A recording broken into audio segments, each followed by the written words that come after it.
Welcome, ladies and gentlemen, to another exciting adventure with Captain Curious and Logic Girl. Hello! Okay. Alright, so we're going to start by talking about Newton's three laws of motion. The first law is that an object in motion will stay in motion unless it is acted upon by an outside force. Now, that is a lot of words, but what it means is that if I don't move the ball won't move. Groundbreaking. Right now, there is something pulling the ball down. Logic Girl, what is pulling the ball down? Gravity! Gravity is pulling the ball down. But something is pushing the ball up. What force is pushing the ball up, Logic Girl? Your hand. My hand. My hand is a force.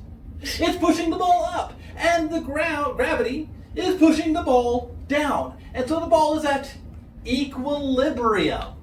Hey, Logic Girl, can you say equilibrium? Equilibrium. That's a fun word, equilibrium. Equilibrium means nothing important is happening.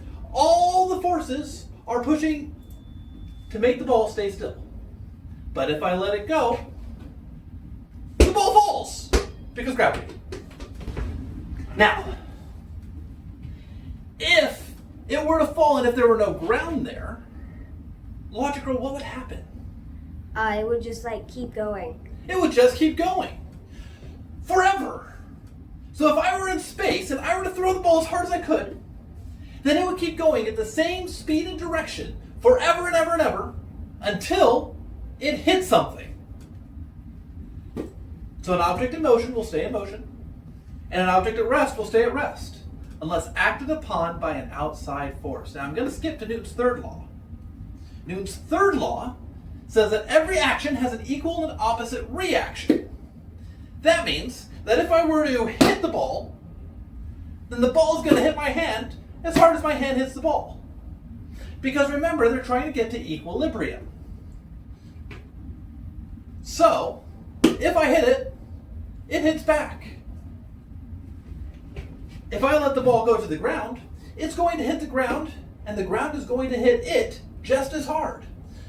Remember, the force on the ball is going down. The force of the floor, the force of the ground, is going up. And so, it has equal and opposite reaction. But the ball does something very interesting. Because of its shape, it's all nice and pretty and round. And it's filled with air, and that's important. Because the air compresses, it squishes. So when the ball hits the ground, it squishes a little bit. Now the harder it hits the ground, the more it squishes. Then an interesting thing happens. Because it squishes, it then decides, you know what, I want to be a ball again, and I want to be round, and it springs back out. And so all the force that's in the ball that goes down squishes and pushes the ball back up.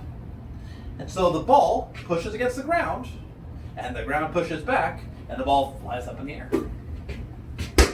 And if I push it down real hard, Oh, careful. it'll go even higher. Now,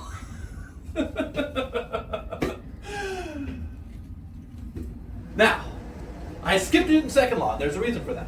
Newton's second law sounds kind of boring all by itself. It is a math equation. Force is equal to mass times acceleration. Now, what does that mean? That means that the bigger it is, the more force it takes to move it.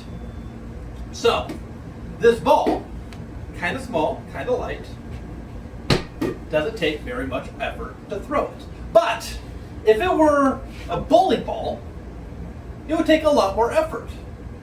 If it were Logic Girl, it would take considerably more effort. Please don't throw me. If it were a dump truck, I don't think I could throw it. I'm not sure I could throw a Logic Girl. I want to see that happen. No, not me. I want to see the dump truck happen. I Please think I don't would throw me. try throwing Logic Girl. I'm gonna go now. If I were to try to throw a dump truck, it probably wouldn't work.